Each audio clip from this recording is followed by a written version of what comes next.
Hurmatli o'rtoqlar, assalomu alaykum. Bugun 15 mart 2025 yil Toshkentdan siz bilan Sovet Sotsialistik Respublikalar Ittifoqi гражданы Qadam va Mehribon Karimovna. Biz bugun haligi hayotda bugungi kunda bo'layotgan voqealar haqida men sizga tushuntiraman nimalar bo'layapti. Chunki o'zbekistonliklarga buni qora blogerlar umuman tushuntirmaydi, aytmaydi, boshqa tomonga buradi yolg'ondan. Mirziyev oilasini unday bunday deb. To'g'ri, Mirziyev oilasi, lekin u faqat shu narsa haqida gapirish. Короче, yolg'on. Ana deydi, hokim unaqa qilyapti, uni bunday qilyapti, bunday qilyapti. Sizni asosiy muammodan chetga buradi. Nima deydi? Yo'q, kasallikni aytadi, kasallik bor. Lekin o'sha kasallikka diagnoz qo'yib, uni davolash usulini aytmaydi. Diagnoz, o'sha kasallik nimadan kelib chiqyapti? Unga diagnoz qo'yish kerak-ku. Nima bu kasallik? Bu kasallikning sababi nima? Nimadan kelib chiqyapti bu kasallik va uni qanday davolash kerak? Shuni aytmaydi ular. Sizga faqat illatni aytadi. Siz o'sha illatni bilib turibsiz o'zingiz, ko'rib turibsiz o'zingiz.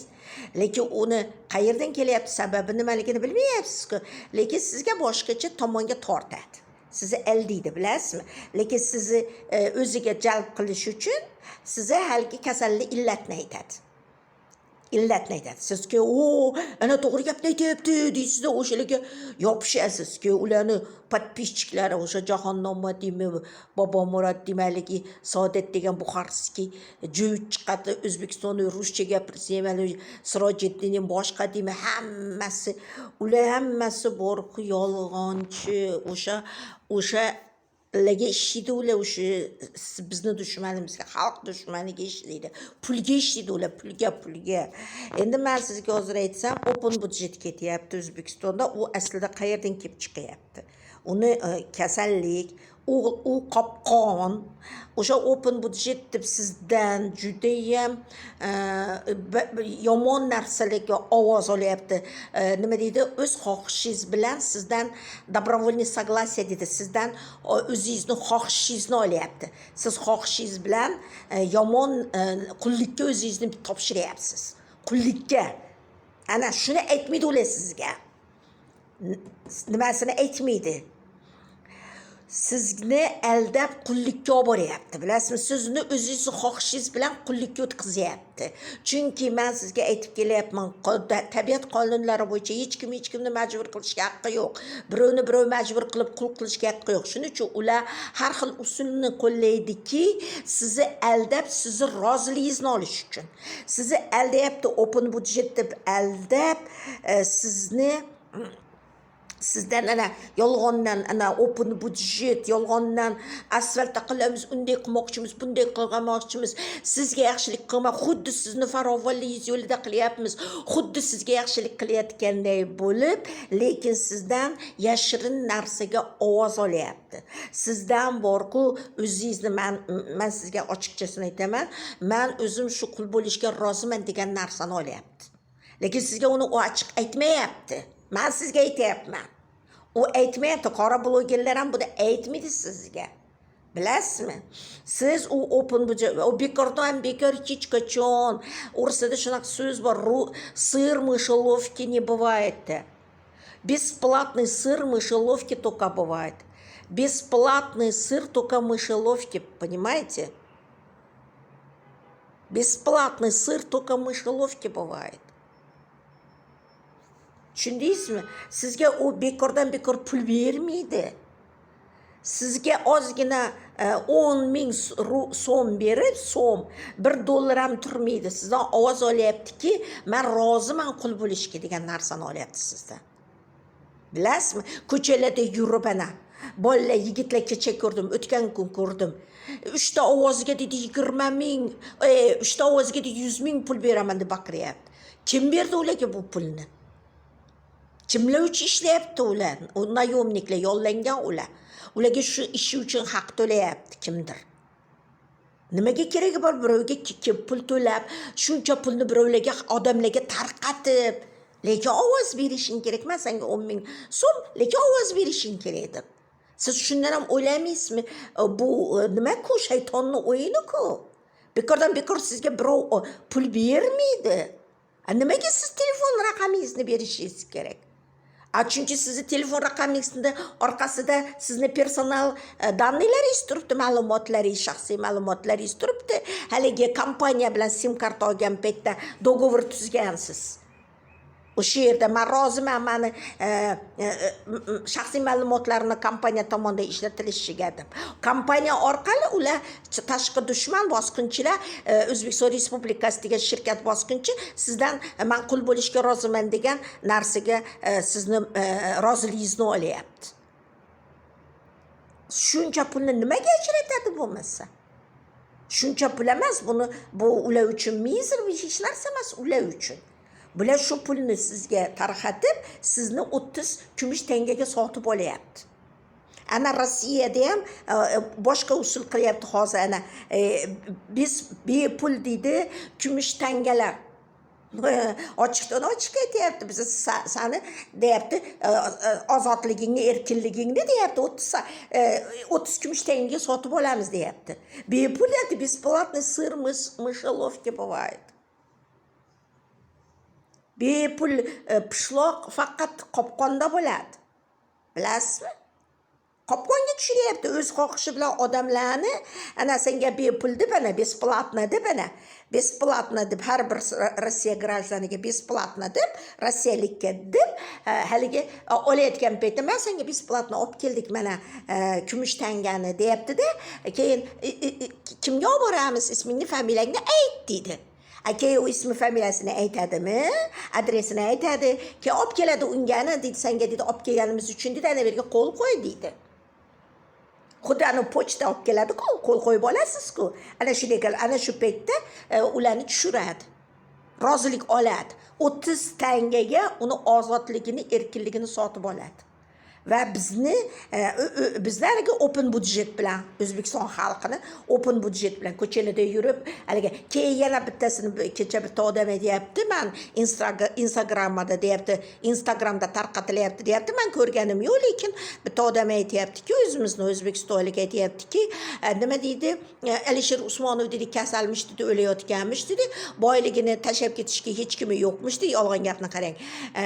Bo'lmasa uni ukalari, nimalari bor, jiyanlari bor, qarindosh urug'lar bor, nolarni. Boyligini tashlab ketishga hech kim yo'qmish dedi. Har bir o'zbekistonlikka o'zini boyligini tarqatib bermoqchi ekanmish dedi. Har kimga dedi $100 $200 dedi. O'sha uchun dedi, siz kimligingizni har bir odam o'zini dedi, shaxsiy ma'lumotlaringizni jo'natishingiz kerak. Kimsan sen? Kimga jo'natishim kerak? Pulni. Sen o'zingni ismingni, familiyangni, adresingni unga jo'natishing kerak. U degani sen shaxsiy ma'lumoting degani. Sen shaxsiy ma'lumotingni oladi-da, seni roziliging bilan seni 30 tangaga sotib olyapti. Seni ozodligingni, erkinligingni u ham qopqon. Sizni aldayapti u. Bilasiz, xuddi ana shu open budjet kabi, shu daraja odamlarda nima yo'q, haligi vijdon, o'ylanish yo'q. Ayniqsa yoshlar, studentlar ostanovkada turibman, bolalar kelib ovoz berib, haligi telefon raqamlarini aytib 10 ming olib ketyapti. Sen kallang joyidami dedim, bu jinoyat. O'zingni o'zing kunlikka sotyapsan desa, u tushunmaydi. Nima deyapti bu xola deydi, qanaqa qullik deydi. U nima deydi, analiz qilish, fikrlash qobiliyatiga ega emas. Fikrlash qobiliyati yo'q unga. U so'rasa haligi bola nima deb javob beradi? Nimaga bu ovoz deb so'rasangiz, sinab, men ham sinab so'radim. Men bo'lmasa bilaman nimaganligini. Nima deydi? Asfalt qilishiga. Qara, o'ylanib ko'r dedim. Asfalt qilmoqchi bo'lsa senga pul tarqatib o'tiradimi dedim.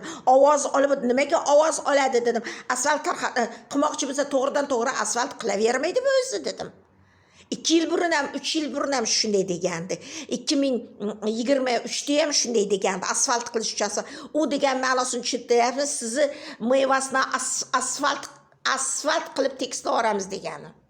Siz ularni shumligini, haligi sionizmni, dushmanligini, bizga nisbatan dushman siyosati ekanligiga siz ishonmayapsiz, axir tushunmayapsiz axir. O'sha Mirziyoyev rahbarligidagi O'zbekiston Respublikasi shirkati, uni qora blogerlar, unga ishlayotgan Xidirnazarlar, Jahonnoma, Jahongir, haligi hammasi yana bittasi bor, ularni ko'p vaqtdan buyon Kanadada o'tirib ishlaydi. Ular rosa ko'p. Hammasi o'sha O'zbekiston xalqini qullikka tushirish uchun birgalikda harakat qilyapti ular hammasi. Hammasi birgalikda harakat qilyapti. Ularni xo'jayini bir. O'sha O'zbekistonning ichida yashaydi. Sirojiddin deydi, yana birovlar deydi. Xorazmdan birisi chiqadi, Jasurmi kim deydi. Ana o nimalardan chiqadi. Shveysariyadan yana bir Safarbekjon deb yana bir narsa deydi. Ular rosa ko'p, bilasizmi? Bular hammasi Mirzayev komandasi, bular hammasi Inoyatov komandasi birgalikda O'zbekiston xalqini qullikka o'tkazish yo'lida ana shu sionizmga ishlayapti. Ana shu sionistlarga ishlayapti bular. Sionizm o'sha barcha partiyalar, barcha hammasi ana shu hokimiyatdagilar, dindagilar, mullalar, hammasi liberallar, hamma ana ommaviy axborot vositalari, ana shu qora blogerlar, добровольцы degan ana shu nayo'mniklar, haligi ko'chalarda yurib, haligi open budjetda ovoz olyapti-ku, o'sha добровольцы deydi. Ana shular hammasi insonni ana ommaviy axborot vositalari, podstrikateli deydi, haligi provokatorlar bor, ana shular hammasi maxsus xizmat, bular hammasi ana shu SSSR xalqini sionistlar armiyalari, ana Amerikaning armiyasi, NATO armiyasi, RF yoki O'zbekiston Respublikasining armiyalari, bular hammasi yolg'on patriotizm, yolg'on vatanparvarlik g'oyalari asosida O'zbekiston xalqini, SSSR xalqini, chunki haligacha SSSR bor, biz SSSR xalqimiz. Birlashgan Millatlar Tashkiloti nizomining 5-bo'limi 23-moddasida SSR davlat turibdi. Bizni qullikka o'tkazish bilan maqsadi 3500 yillik yangi trass bo'yicha monarxiya deydi, haligi nima deydi uni, feodal tuzum, ana shu Romanovlar davridagi feodal tuzumga qaytarish.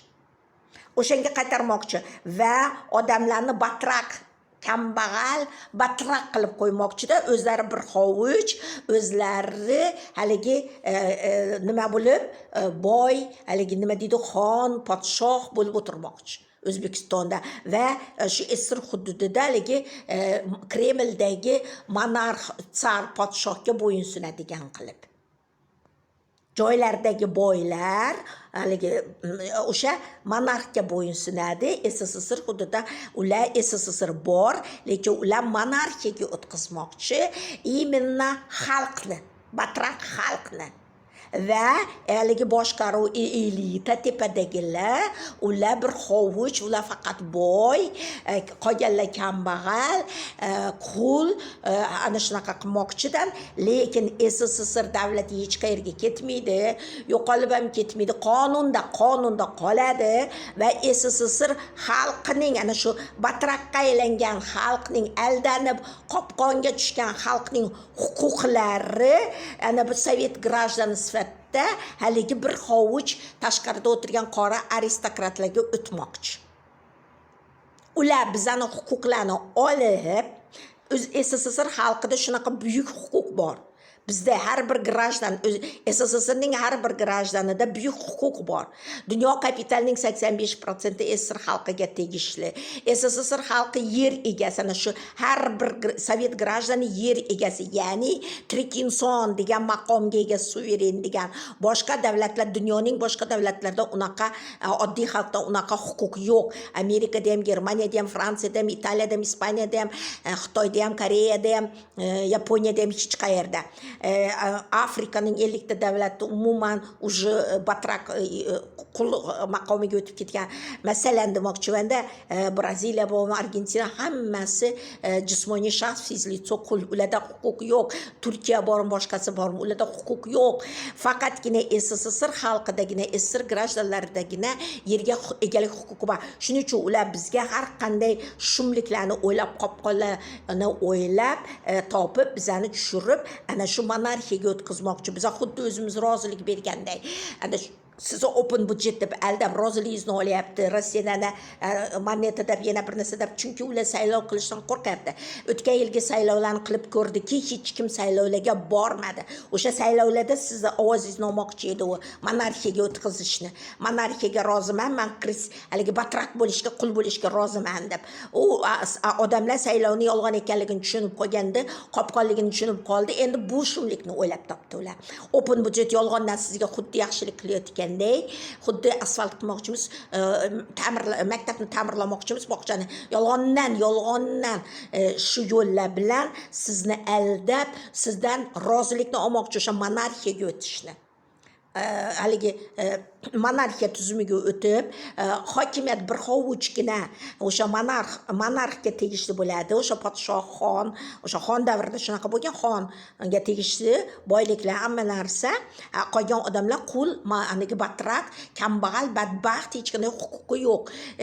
Keyin pensiya ham bo'lmaydi, qarilik pensiyasi, hech narsa bo'lmaydi. Ana shunday bo'ladi. Hozir men sizga tushuntiraman. Romanovlar davrida qanday bo'lgan? 300 yillik Romanovlarning boshqaruv davrida qanday bo'lgan? O'rtacha yosh 30 yil bo'lgan. Oldin Romanovlardan oldin Rossiya hududida odamlar 300 yilgacha yashagan. Ana Pyotr Ini almashtirgandan keyin, Pyotr I Romanovlardan kelgandan keyin hokimiyatga o'sha qariyalarni o'ldirib tashlashganda, keyin odamlar ana kelib 30 yil o'rtacha yashash nimasi. Ko'rdingizmi? 30 yil, 30 yoshgacha.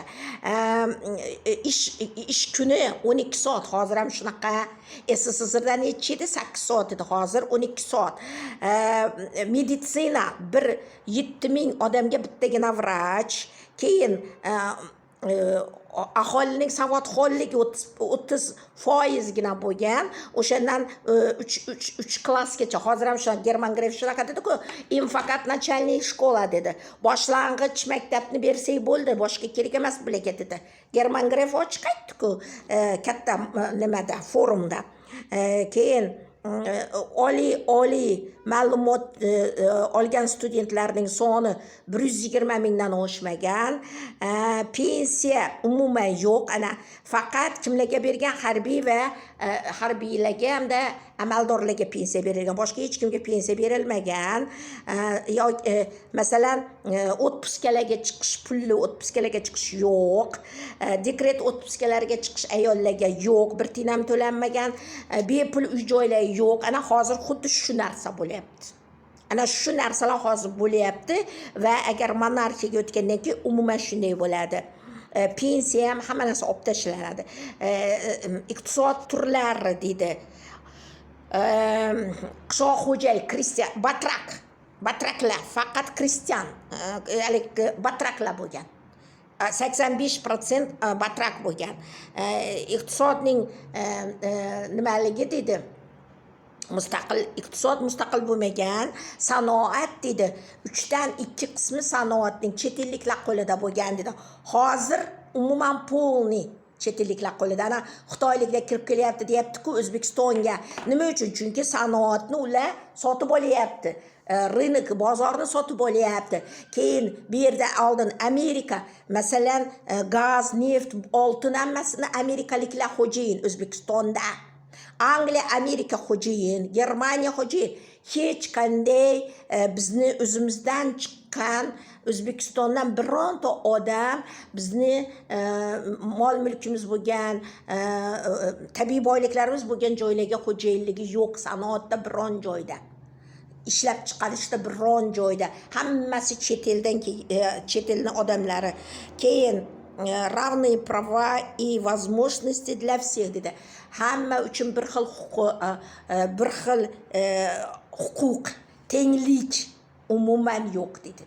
Umuman hozir ham tenglik yo'q. 91-yildan keyin soxta mustaqillik e'lon qilingandan keyin va Romanovlar davrida ham bironta tenglik bo'lgan emas, bo'lmaydi ham.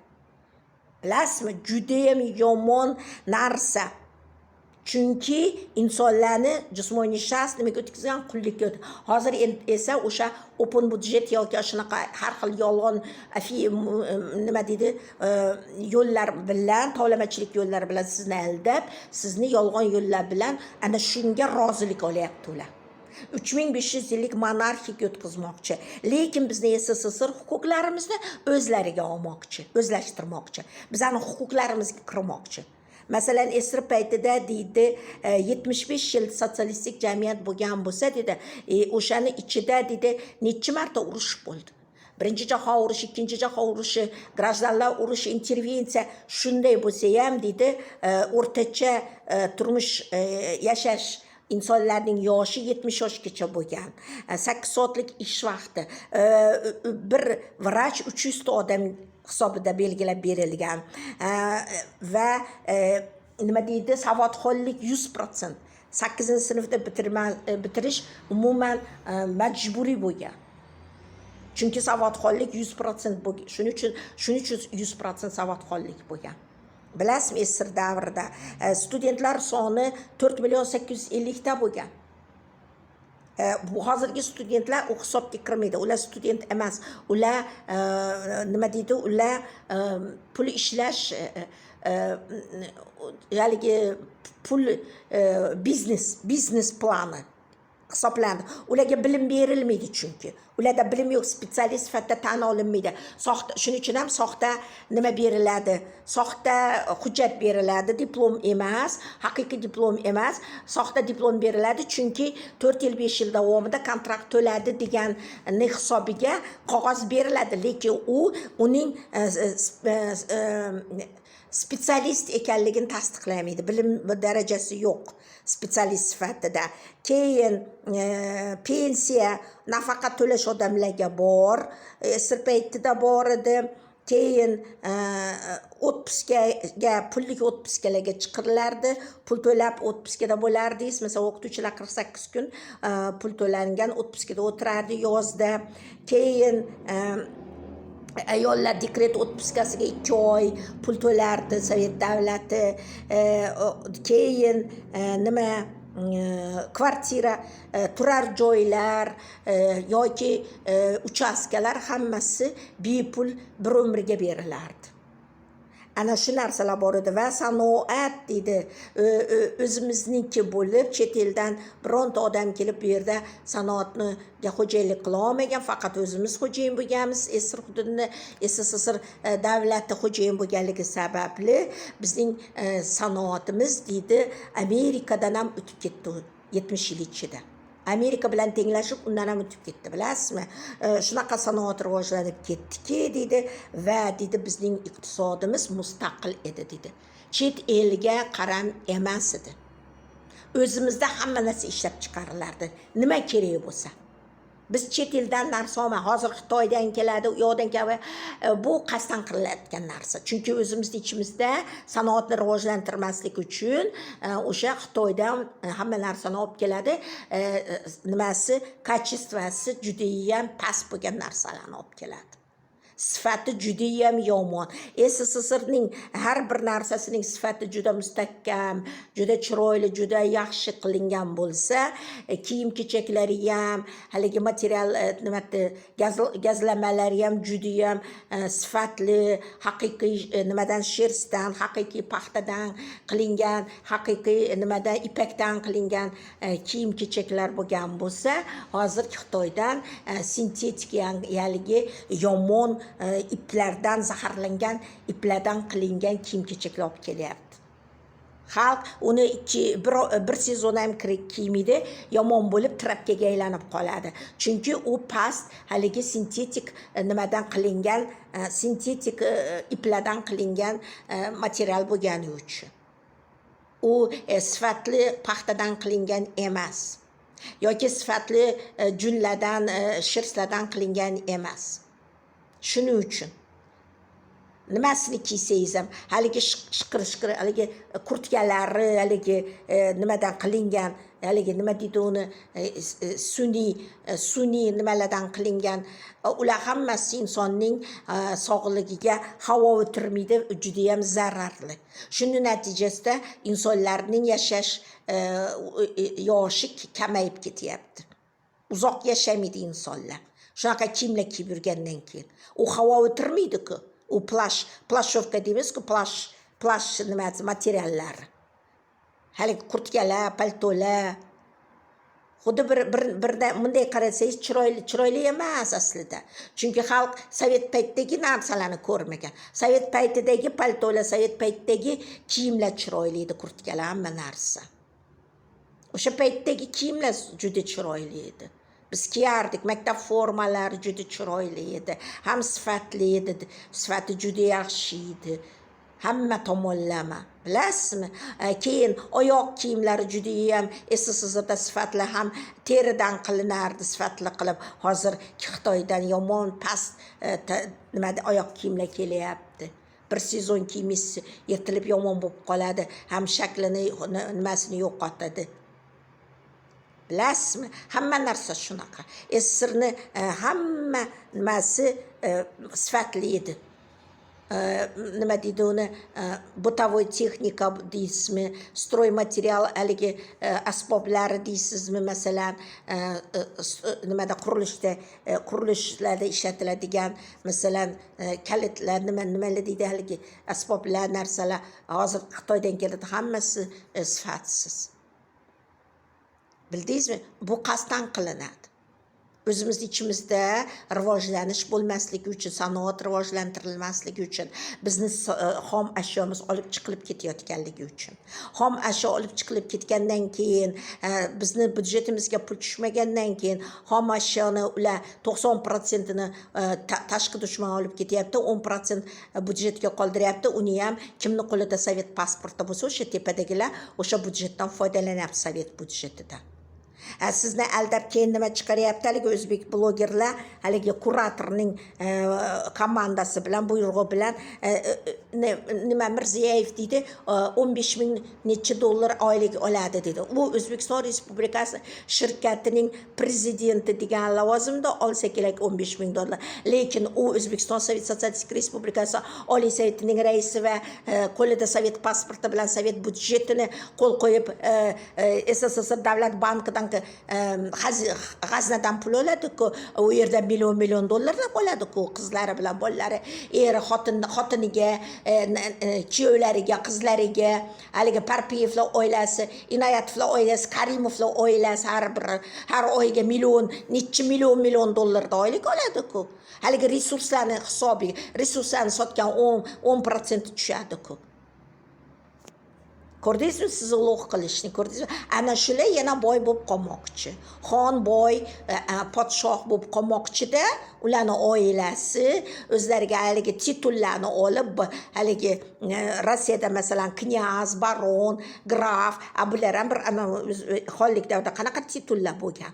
Xon haligi titullarni olib, o'zlari boy bo'lib, yurtga egalik qilib, hamma narsa bizniki deb o'tirmoqchi, tashqi dushmanni nimasi paytavasi bo'lib, tashqi dushman xo'jayini tashqarida o'tiradi-ku, o'shalarning paytavasi bular. Lekin xalqni 98% xalqni nima qilmoqchi, batraq qilmoqchi, 1% intelligensiyani o'zlarini paytavasi qilmoqchi. Intelligensiya ularning paytavasiga aylangan hozir ham shunaqa. Ana ozodlar, yulduzlar hammasi ularga ishlaydi-ku hammasi.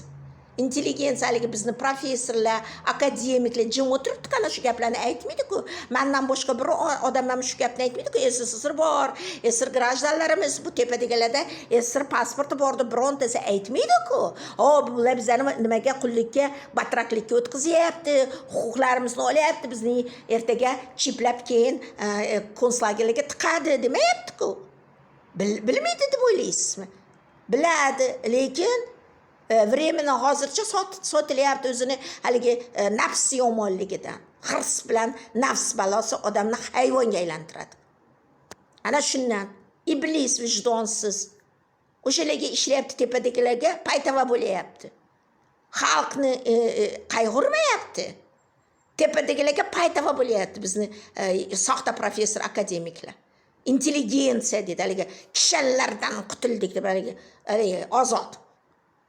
Endi kishanga tushasan, iblis, maraz. Lekin sen qachon bo'lsam kishanga tushasan. SSSR davlati maishonaman tiklanadi. Sovet davlati tiklansa ham kishanga tushasan sen. Lekin ana bu globalistlarni, ana bu sionistlarni maqsadi amalga oshirib, bular dunyoga hokim bo'lgandan keyin kishanga tushasan. Sen уже qopqondagi odamsan. Sen de iblis, xoinlar. Ular juda ko'pchilik u yerda. Endi ko'pchilik bo'lib O'zbekiston xalqining 1%ni tashkil qilsa kerak. O'sha 1%, 2% ular albatta jazosini oladi. Hokimlar, xoin sudlar, qanaqa qaror chiqaryapti xalqqa qarshi prokurorlar, amaldorlar, hammasi jazosini oladi. Maktab direktorlari bolalarga bilim bermasdan qanaqa yomonlik qilyapti. O'z xalqiga, o'z vataniga xiyonat qilyapti. Tashqi dushmanga paytava bo'lib, qul bo'lib, xiyonatlikda ishtirok qilyapti. Ana shu open budjet emas, xiyonat bu juda katta jinoyat, katta xiyonat. Ana shunda ishtirok qilyapti. Ko'rdingizmi? Shuning uchun ko'zingizni oching. Bunaqa nimalarga uchib ketmang. Sizni ozgina nafs balosini tiying. Sizni bir ozginagina pulga sizni butun erkinligingizni, bolalaringizning kelajagini sotib olyapti. O 30 serebrennikov deydi, shunaqa naql bor ularda. Haligi nimada? Shaytonda. 30 kumush tangaga sotgan deydi-ku. O'shanaqa naql bor ularda. Siz ana shu 30 kumush tangaga sotib olyapti. Butun yurtingizni, butun kelajagi, bolalaringizning kelajagini sotib olyapti. O'zingizning ongingizni oching. Sog'-omon bo'ling. Siz bilan Toshkentdan Sovet Sotsialistik Respublikalar Ittifoqi граждане Kadamova Mehribon Karimova bo'ldi. Besplatno degani bes degani shayton degani, platno degani o'sha bes to'laydi, 30 serebrennikovga to'laydi. Shayton sizga 30 kumush tanga taklif qilyapti ana. 30 kumush tanga taklif qilib sizni erkinligingizni, siz yurtingizni sotib tortib olyapti sizdan. O'z xohishingiz bilan agar shunga rozilik bersangiz, sog'-omon bo'ling, o'zingizni saqlang, bir-biringizga tarqating.